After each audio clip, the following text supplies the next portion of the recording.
All right. First of all, I want to say to everybody Chag Sameach on this wonderful, joyous Yom HaAtzmaut, even though it's Gimel ER, in order to protect the sanctity of Shabbos in every way, certainly on a national level, as you know, Yom HaAtzmaut sort of is free-floating, so that neither Yom HaAtzmaut nor Yom HaZikaron, which we now conclude here, and of course has been concluded for a while in Eretz Yisrael, neither of those overlaps Shabbos Kodesh, and therefore we don't come to any Chil Shabbos or any desecration of Shabbos at all. I want to begin simply by saying that, what brings to mind concerning Yom HaAtzmaut is the pasuk Kulach Yafa Rayati. In Shir Hashirim, of course, there is the beautiful interplay between the young man, the Chatan, and the Kala. In this case, it is Kodesh Baruch Hu and the Jewish people. And the Chatan says, Kulach Yafa Rayati. You are completely beautiful. In any relationship, whether it is a marriage, a friendship, it could be having to do with teacher and student, it could be parent and child. Sometimes there are rough spots. We see in relationships, especially the more intimate the relationship, the more we see of the other person, including sometimes the weaknesses that all human beings have. But the pasuk Kulach Yafa Rayati refers to that special time when each person in the relationship realizes the beauty of the other part of that relationship. And so therefore, for especially on an anniversary, and this is certainly an anniversary, we allow ourselves to say Kulach Yafa Rayati. Of course, we know there are blemishes, there are difficulties, and in regard to Medinat Yisrael, because we're human beings, but at least one time a year, hopefully more, but at least one time a year, we say Kulach Yafa Rayati. You are completely beautiful, Mum Ein Bach, that for our purposes, and when we look at you now, we see no blemishes at all. And so I wish everybody a Yom HaAtzmaut Sameach. And therefore, tonight's shir, as well as others, has to do with Eretz Yisrael. HaKadosh Baruch Hu has seemed to have ordained that the time of Iyar, which was bereft of any joyful holidays, other than perhaps counting the Omer, but even that was not necessarily a holiday. And all of a sudden, in our generation, we find the joyful holidays of Yom HaAtzmaut eventually to come for us, Yom Yerushalayim on Koach Iyar, the 28th day of Iyar. And so we can feel, and Lag BaOmer as well, we can feel a certain joyousness and joyfulness in this particular month, a month which until the time of the Tanoim, we did not have any particular joyful significance. But now HaKadosh Baruch Hu sees fit that we have our magnificent land, now that we are free to live on the land in a Jewish way, values and Jewish behavior. These very parshiot, Mor, Bahar, B'chukotai, all precisely with Artseinu HaKadosha, and even this parsha, or this double parsha which we have this week, which is Tazria Metzora, finds some remarkable significance regarding Eretz Yisrael. And I'd like to dwell on that this evening a little bit. I'd like you to, if you have a Chumash with you, Perik Yudalad, Pasuk Lamed Gimel. One of the unfathomable halachot of Sefer Vayikra is the idea of nega batim. We realize organic things may well have a nega, but we don't usually associate that with the inorganic. But yet the Torah tells us, "Vaydaber Hashem al Moshe ve'el Aaron lemor." Hashem speaks to Moshe and to Aaron because both play a major role in this mitzvah of nega habayit, pasuk lamed gimel. Ki tavo el Eretz Canaan. The mitzvah only takes place in Eretz Canaan. This entire episode and concept is only in Eretz Canaan. Asher ani noten lachem la'achuzah, which I am giving to you as an inheritance that you will take hold of. And the pasuk says, "V'natati nega tzarat," an unusual form. V'natati, not you will find, but I will place, says HaKadosh Baruch Hu, I will make sure that it will be there. V'natati nega tzarat b'bayit. I'm going to place a nega tzarat, which would be some form of abnormal growth. B'veit eretz achuzatchem, in the house of the land of your achuzah, of your inheritance. Uva asher lo habayit, and the Torah tells us when a person owns that house, he gid lekohen lemor, and he should say to the kohen, "Kenega nira li babayit," similar to a nega I have found in my house. Now, Rashi picks up on it, and others talk about why it says "Kenega nira li babayit." It appears, it seems like the kaf there. Sometimes the kaf can mean exactly, may mean two things that are exactly the same. For example, Avram Avinu says to HaKadosh Baruch Hu, when he wants to save Sodom, he says, "V'haya kat tzadik ka rasha," that the tzaddik and the rasha will meet the exact same fate. So kaf actually can mean precisely as, or it can be kachatzot halayla. It can be around the midnight, as Moshe Rabbeinu said to Paro, not necessarily exact. Here, though, the Medrash picks up on this lashon, and the person says, the owner of the house says, "Kinega nira li babayit."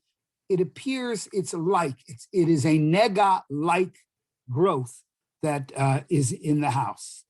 And then the Torah tells us that a Kohen has to come and first clear out the house, so that as the house, anything that's in the house, when the Kohen gives his final psak, that if it's tummy, then everything in the house is going to be tummy. So you remove everything from the house, and then the Kohen comes in, which in itself is an interesting concept, because you would think it is either it is or it isn't. If it is something which is tummy, so then that whatever is in the house should be tummy anyway, irrespective of when the Kohen draws his conclusion about whether this is something which becomes which makes the house and that which is in it tummy. But this is a special halacha in houses in Eretz Israel, that there is such a thing as tzarat habayit, and therefore there is a definite procedure. The Kohen comes and he has to examine it, and we're not going to go through each of the halachot, but in the end, we clear out things from the house, and then if it is determined that the house itself has, in fact, a nega, so then at the end of a process of weeks, it can be, at the end of that process, so then we have to tear down a part of the house and then reconstruct it. That's the halacha of negaim of a house. And that's this halacha itself is part of a series of negaim, a series of procedures that we have for abnormal growths. Well, I'm using the word growth because of the lack of other words that can define it. First on the begadim, and then on the skin, and then on the house. These three are mentioned specifically in these parshiot. So now I'd like to talk with you a little bit about what Rashi says about the house, and what Rashi says about these psukim.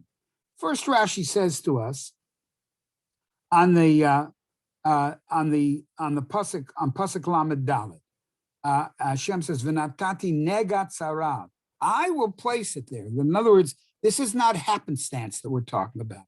This is overseen by HaKadosh Baruch Hu in the land of Eretz Yisrael, and only in the land of Eretz Yisrael. The Medrash tells us that the Medrash, the Torah Kohanim tells us that no, even lands which are under Jewish dominion, unless it's Eretz Yisrael, the whole halacha does not apply.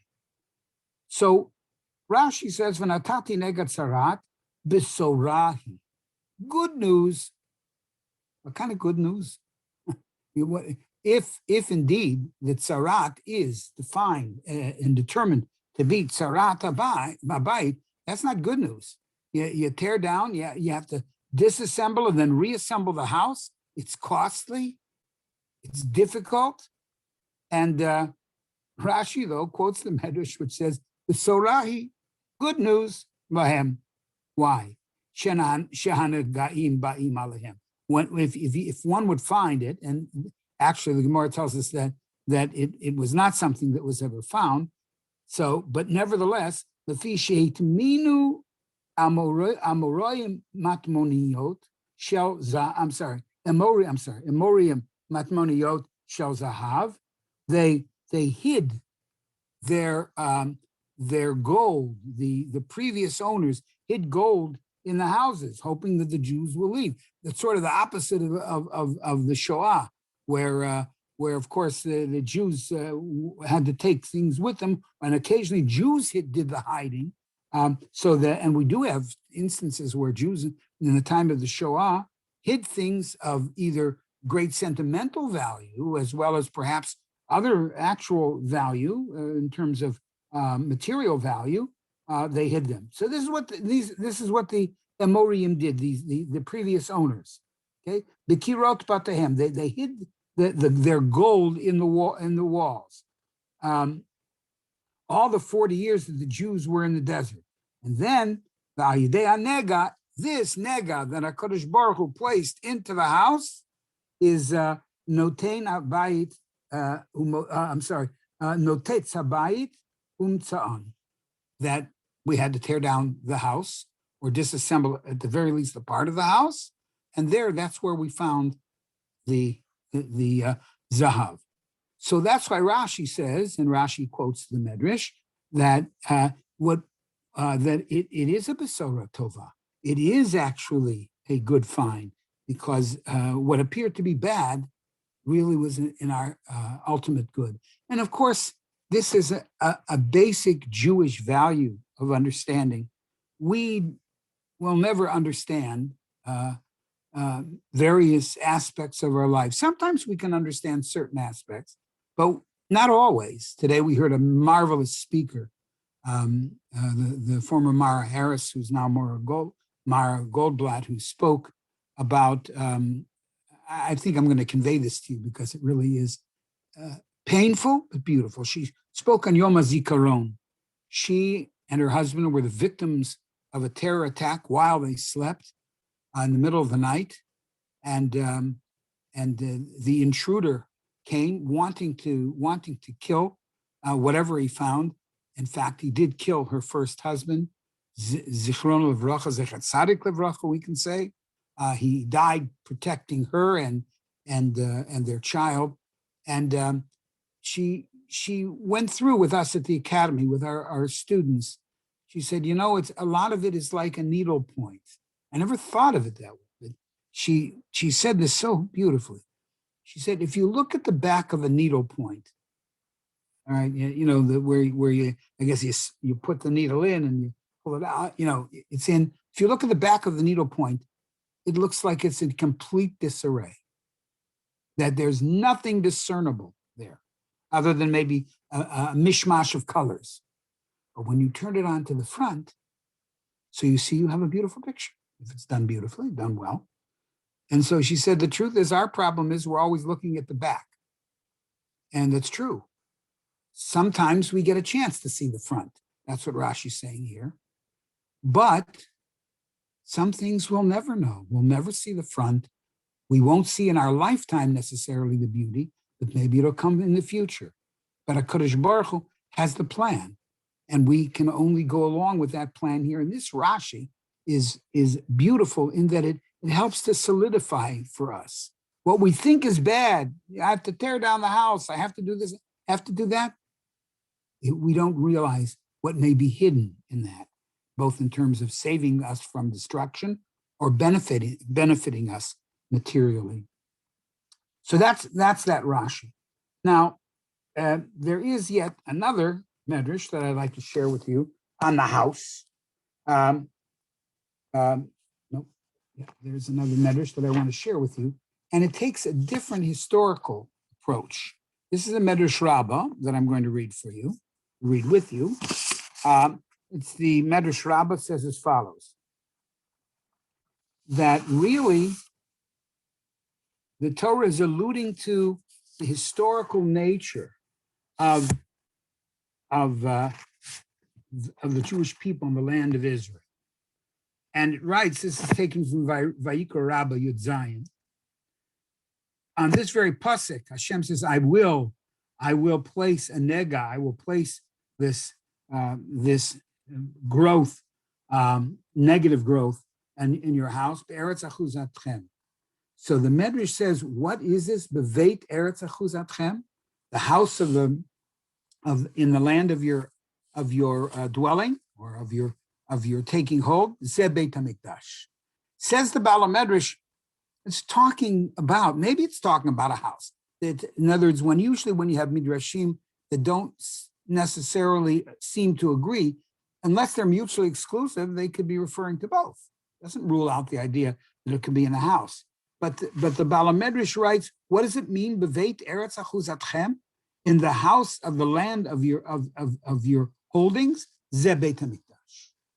And then he goes on and he says, the person says, Kenega nir ali babayit, I see this, uva asher lo habayit.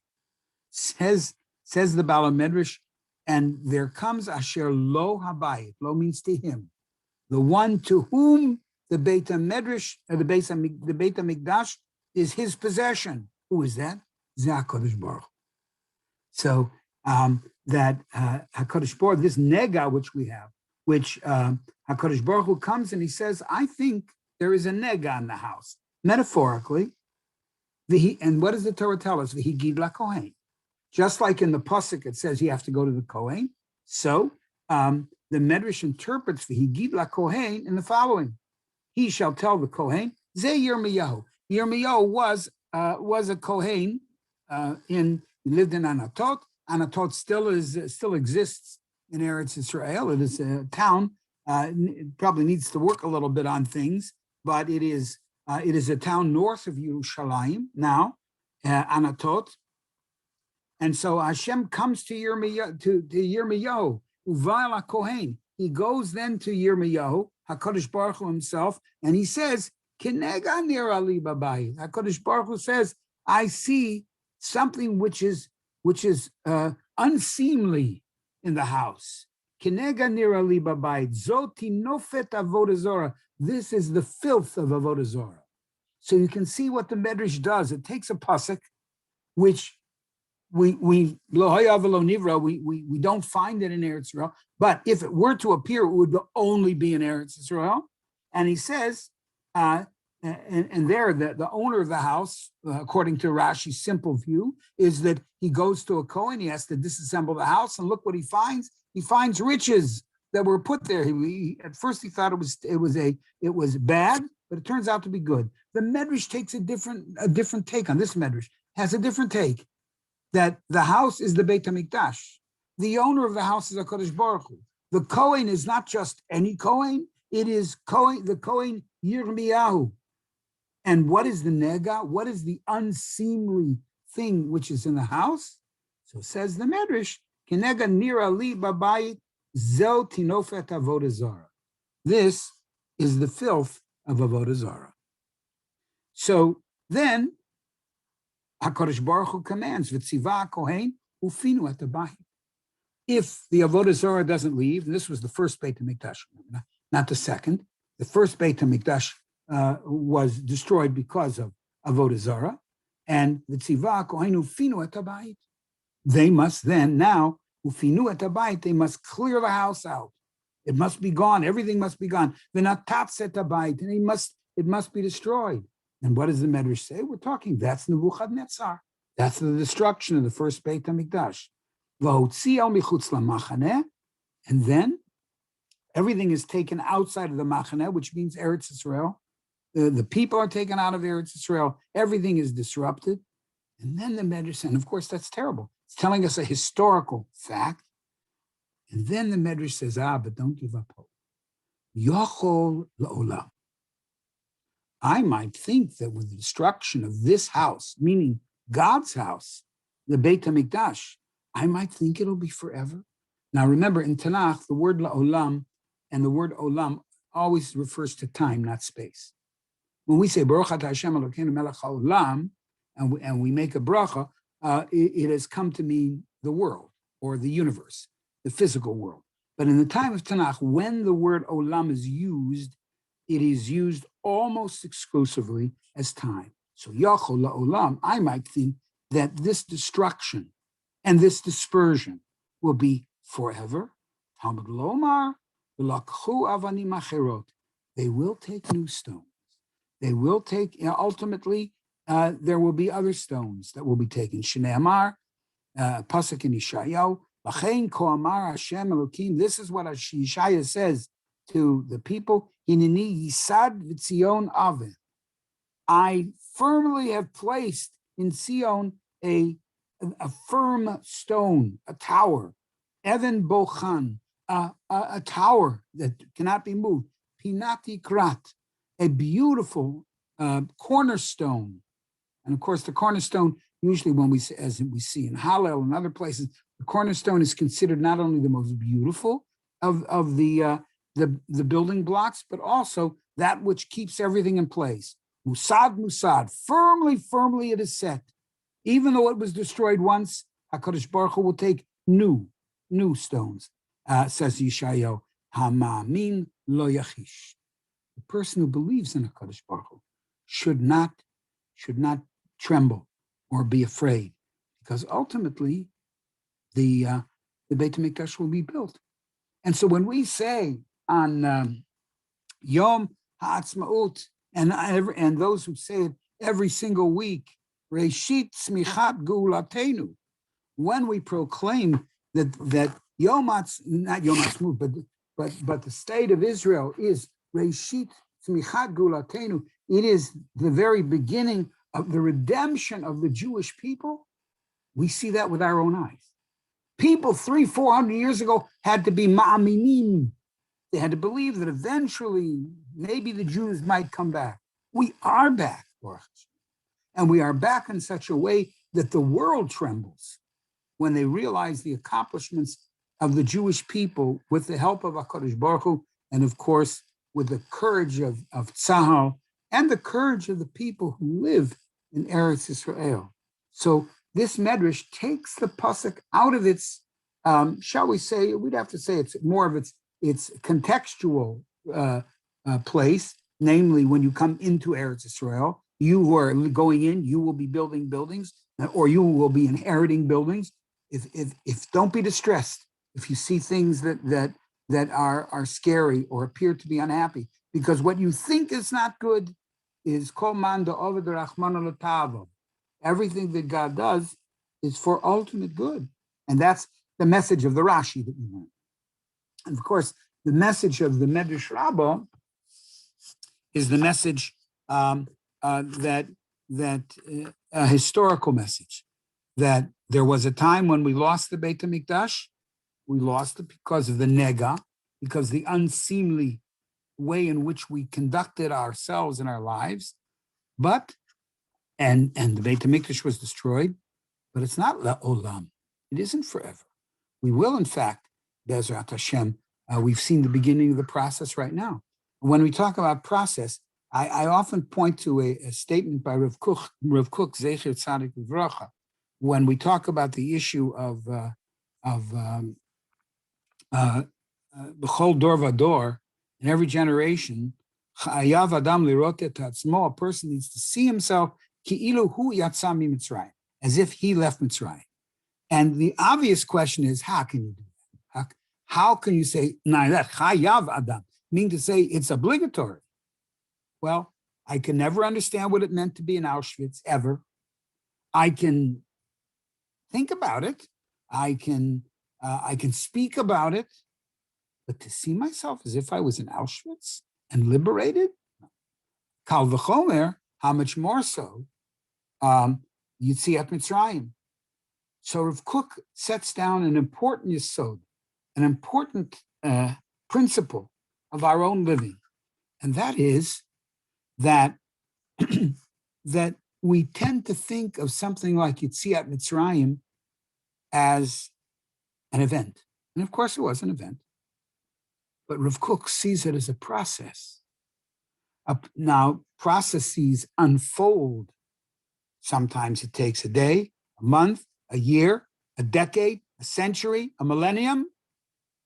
For HaKadosh Baruch Hu, 1,000 shanim beinecha ki yom etmol.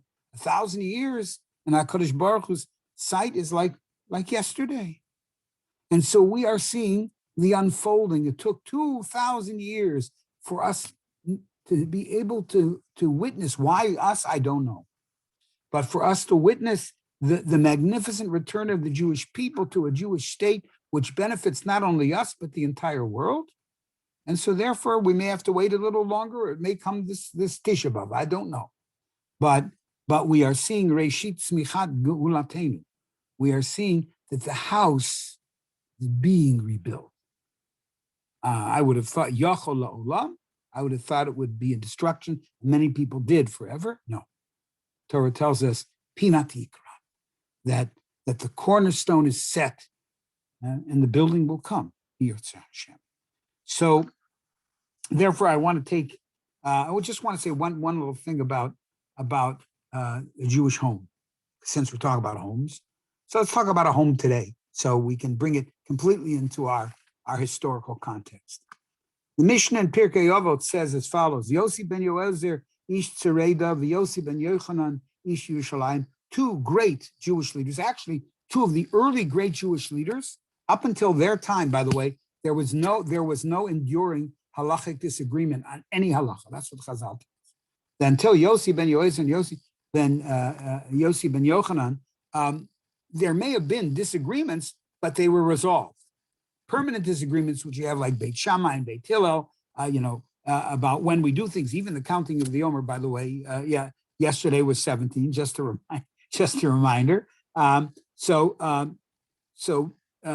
Those endure, but up until that, Yossi ben Yochanan and Yossi ben Yoezer, they didn't. They were resolved right there. Now here's what he says.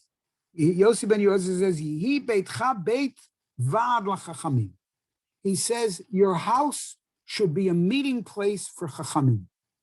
Now, of course, in those days there was not necessarily any room. I mean, there was either they came or they didn't come.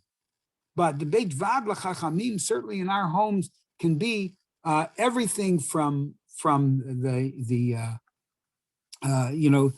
tapes, Torah tapes, and various other things. But it should be a place where we hear Torah, which is mentioned, and Torah, which is taught throughout. And it says Yossi ben Yoezer, you must mitabek. It means to say you should allow the dust. You should be so permanently set in front of them. In those days, the Rabbi taught and the students sat on the ground, and you should be mitabek. You should, the dust of the floor should actually cover you, and you at least cover your feet. That's how well you will be set in listening to them. They shoteh batzama et divrehem. Listen to their words, and that's Yossi ben Yoezer. He says that's what a house should be. A Jewish home should be both literally and figuratively a beit vad lachachamim. Torah should be there at all times, or as much as we can. We'll conclude now. Yossi ben Yochanan ish Yerushalayim says, Yiveitcha patuach lirvacha. He says And I want to tell you something else about his house. Said this is his colleague, Rabbi Yossi ben Yochanan, says, I'm going to add to it. Let your house be patuach lirvacha. Let it be open wide so that people can always feel free to come into your house. Like Avraham Avinu had four walls. Others say that if people should be comfortable in your home. People should feel comfortable. And now the simple way to interpret this is let the poor people feel at home in your house. Very nice. And of course, Jewish people, and even Ad Hayom Hazeh, when we think of the people who do so much for Achnasat Orchim, is wonderful. And to have, whether they're famous Orchim or they're not famous Orchim, many people are Mekayim that mitzvah that Avraham Avinu started. But there is yet another interpretation. The Yehiyu Aniyim B'nei Veitcha, let the people of your house, your children, your spouse, those who reside in your home, they should be aniyim. Not that the aniyim should feel at home in your house, but the people who live in your house should be aniyim. They should have a sense of humility, that even if they're on one end, the giving end, as often is the case with a host, nevertheless, they must do it with humility and to realize that each and every person is precious and that they need to understand and have humility.